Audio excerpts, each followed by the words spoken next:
It's Disney's runaway hit, Frozen. Just a little over a year since it came out and people still won't shut up about this movie. It's a cultural phenomenon. I have not seen an animated film from Disney get this much attention since Lion King. Everybody's still singing the songs, everybody's still quoting the lines, everybody's still selling the merchandise. It's just a monster.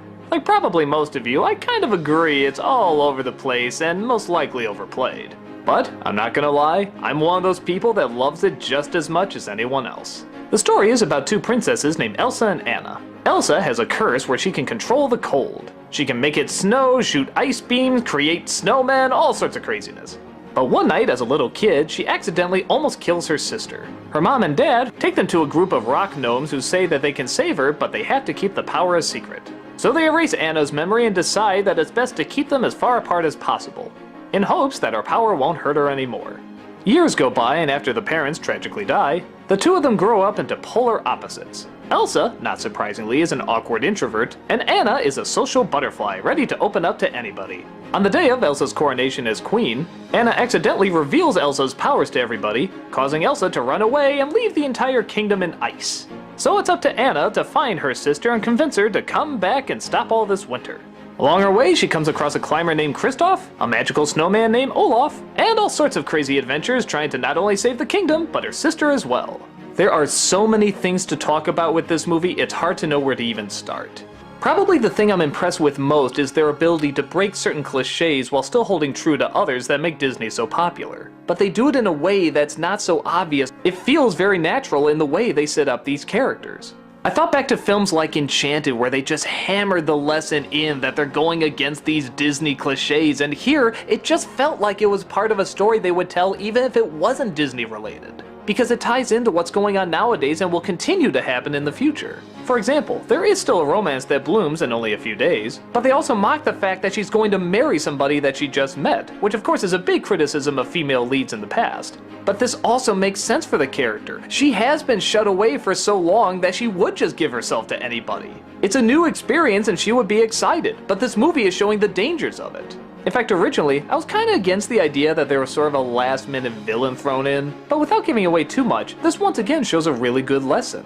The surprise reveal shows the danger of being too trusting to anybody, which is not only a good lesson for kids, but a really good lesson for kids nowadays. With the social media and everybody on it so often, both Anna and Elsa are perfect extremes to learn something from.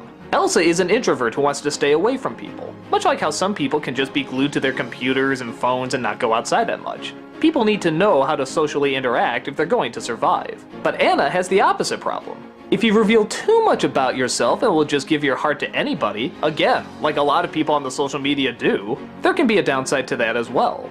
The characters are all so likable. Not only do we have two princesses in this, but one of them who's on the queen isn't evil, is actually really respectable and smart, and the other isn't so dainty and basic. She's really funny. They don't mind if they make her a little bit of a ditz here or there because it's totally explained why. The situation totally backs up why she would be this way, but at the same time, she's very likable. You love her passion.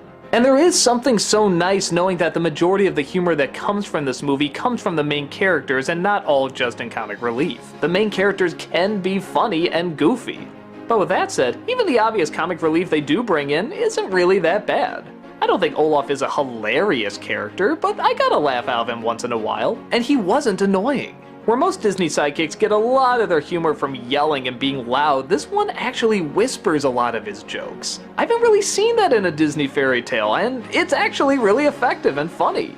The music, what can I say? You're all still humming these tunes. Let It Go, You Want to Build a Snowman for the First Time in Forever. I remember when I was first talking about these songwriters in the Winnie the Pooh movie, and I said I so wanted them to go on to something because these are such great songs. Holy shit, did they get rewarded for their talents. People are still singing these songs. They're releasing it in theaters with little sing-along lyrics at the bottom. It's just insane how popular they are. And what I love about it too is that the songs help the movie and tell the story. That's what the Disney musicals did. They didn't just say let's get a pop star like Elton John to write 5 songs that honestly if you took them out you wouldn't miss that much in terms of story. Or someone like Phil Collins who just sort of sings in the background that you could have just replaced with orchestral music and nothing would change whatsoever. These are songs that actually explain what the characters are going through and move the story forward. And they're done fantastically.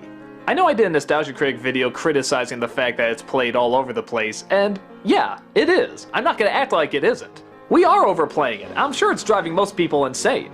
But the sad truth is, I'm one of those obnoxious people who plays it over and over. That doesn't mean I won't make fun of it, but yeah, I'm one of those morons who does it.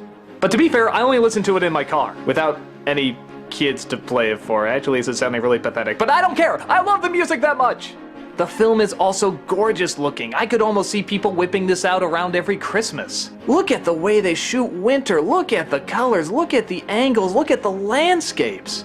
I could get lost in this winter. I want to live in this winter. Which, I know I kinda do, but this one looks nicer.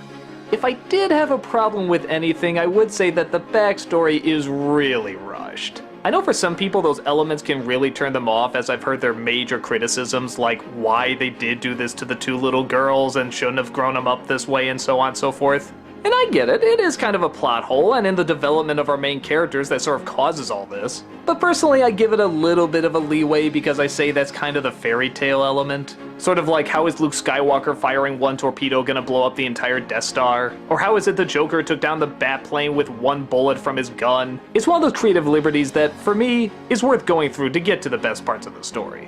With that said, Frozen is one of my top 10 favorite Disney films. Hell, maybe even top 5.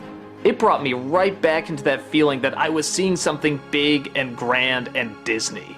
And on top of that, it was a fairy tale. When's the last time you saw a traditional fairy tale take the world by storm? I don't mean something like Tangled that was a hit or Once Upon a Time that's doing well. I mean like take over the world. It's been a while, but it's great to see again.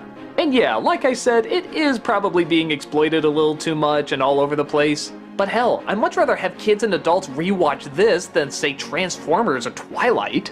This one has so much more creativity and intelligence to it. And music, and visuals, and characters, and I'm just gushing all over it again. It's one of the few films I can just proclaim as an instant classic. A film you can guarantee years from now millions of people are still gonna be watching and sharing with their kids. Hell, with other adults. I'd say go check it out, but who the hell hasn't? Just go watch it again. I know I'm going to, and have a hell of a lot of fun doing it.